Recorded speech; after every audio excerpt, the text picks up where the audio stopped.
दोस्तों नमस्कार, मैं राम सूरत यादव। भारतीय जनता पार्टी को और ईडी को इतना महंगा पड़ रहा है अरविंद केजरीवाल की गिरफ्तारी करना कि अब एक तरीके से गले की फांस बन गया है ईडी के लिए और भारतीय जनता पार्टी के लिए, खासकर मोदी के लिए। अब मोदी समझ नहीं पा रहे हैं कि सिर्फ इंडिया गठबंधन ही एकजुट नहीं हुआ है, बल्कि सुप्रीम कोर्ट भी आग बबूला हो गया है और खुली चुनौती जो है मोदी को और मोदी सरकार को दे दी है कि ईडी के अधिकारों को लेकर के अब जो है सुप्रीम कोर्ट ने बेहद सख्त रुख अपना लिया है। अब पूरी तरीके से जो है सुप्रीम कोर्ट का कहना है और जज साहब का कहना है कि जो ईडी को अधिकार पीएमएलए के द्वारा दिया गया है उसका पूरी तरीके से ईडी जो है गलत इस्तेमाल कर रही है, बेजा इस्तेमाल कर रही है। मतलब आप समझ सकते हैं कि गिरफ्तारी केजरीवाल की करना मोदी के लिए और ईडी के लिए गले की फांस बन गया है। और आपको यह भी बताना बहुत जरूरी है कि अभी 2 दिन पहले ईडी के अधिकारों को लेकर के जो है जस्टिस संजीव खन्ना और जस्टिस दत्ता के बेंच ने सुनवाई की और बेहद जो है सख्त लहजे में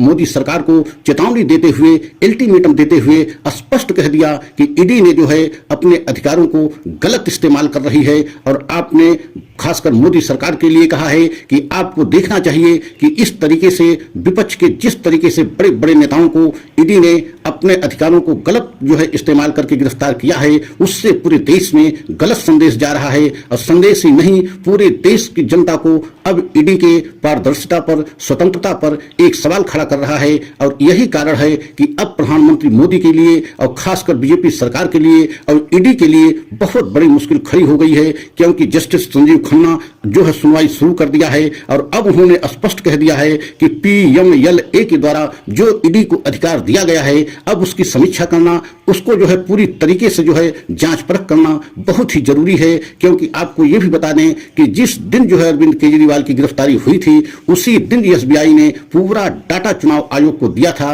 और चुनाव आयोग उसी दिन जो है शाम को पूरा डाटा अपने वेबसाइट पे डाला था। लेकिन आपको यह भी जानकर हैरानी होगी कि वह खबर दूसरे दिन पूरे देश के लिए जो है पहली खबर बनती, उससे पहले ही शाम को अरविंद केजरीवाल की गिरफ्तारी हो जाती है। तो आप समझ सकते हैं कि एक तरीके से उस खबर को दबाने के लिए, उस खबर को देश में चर्चा का विषय न बनने पाए, मतलब चुनावी चंदा स्कीम इतनी बड़ी जो है घोटाला स्कीम थी, उससे बचने के लिए प्रधानमंत्री मोदी ने पूरी तरीके से जो है अरविंद केजरीवाल की गिरफ्तारी तो करवा दिया। लेकिन अब पूरी बीजेपी फंस चुकी है और प्रधानमंत्री मोदी भी फंस चुके हैं। क्योंकि आपको यह भी बताना जरूरी है कि जिस दिन अरविंद केजरीवाल की गिरफ्तारी हुई थी उसी दिन दिल्ली हाईकोर्ट ने यह भी कहा था कि जब तक ईडी अपने संबंध में स्पष्ट न करे कि किस व्यक्ति को किसके लिए बुलाया जा रहा है, गवाह के तौर पे कि आरोपी के तौर पर, किस कारण से उसको बुलाया जा रहा है, तो जरूरी नहीं है उस व्यक्ति को ईडी के सामने जाने के लिए। तो आप समझ लीजिए कि यही अरविंद केजरीवाल कह रहे थे कि जो 8-9 संबंधों को भेजे गए हैं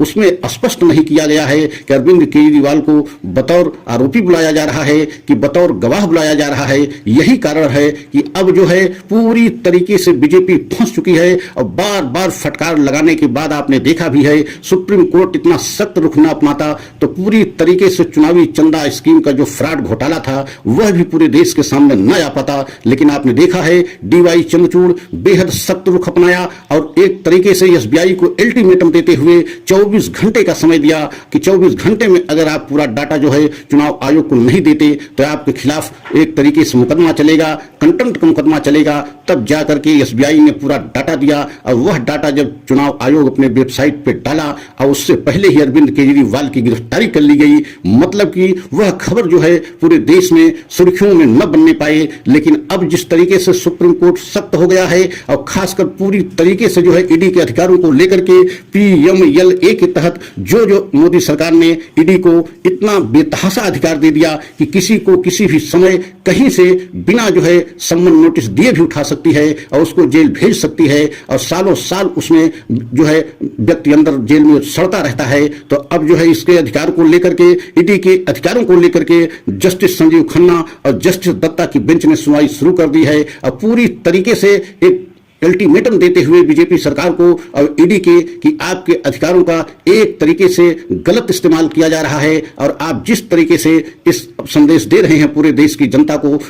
वह संदेश पूरे देश की जनता में सही नहीं जा रहा है। आपकी पारदर्शिता और आपकी स्वतंत्रता पर इस समय सवाल खड़े हो रहे हैं। तो लग रहा है कि आने वाले समय में अब बीजेपी के लिए जिस तरीके से चुनावी चंदा स्कीम पूरे देश के सामने आ गई, उसी तरीके से ईडी के अधिकारों को लेकर के सुप्रीम कोर्ट ने कोई बड़ा ऐतिहासिक फैसला सुना दिया। तो आप समझ सकते हैं कि बीजेपी एकदम बैकफुट पर चली जाएगी और जिस तरीके से चुनाव एकदम सर पे हैं, मतलब 19 अप्रैल से पहले चरण का चुनाव शुरू हो जाएगा, तो बीजेपी के लिए बहुत बड़ा नुकसान होने की पूरी तरीके से संभावना बताई जा रही है। और अरविंद केजरीवाल की गिरफ्तारी के बाद भी पूरे देश में माहौल बदल चुका है और आपने देखा है कि इंडिया गठबंधन के सभी दल एकजुट हो गए हैं और अब तो सुप्रीम कोर्ट भी जो है अरविंद केजरीवाल की गिरफ्तारी पर सख्त रुख अपना लिया है, आग बबूला हो गया है। मोदी सरकार को अल्टीमेटम देते हुए और ईडी को जो है एक तरीके से चेतावनी देते हुए ईडी के अधिकारों को एक तरीके से अब कम करने का समय आ गया है, ऐसा सुप्रीम कोर्ट का कहना है और सुप्रीम कोर्ट के जज का कहना है। तब लग रहा है कि आने वाले समय में बीजेपी के लिए बहुत बड़ी मुश्किल खड़ी हो जाएगी। अगर हमारा यह वीडियो आपको अच्छा लगा हो तो लाइक सब्सक्राइब करें, कमेंट के द्वारा अपनी राय अवश्य दें। अगले वीडियो को पुनः हम आपके सामने लेकर आएंगे। तब तक के लिए जय हिंद, जय भारत।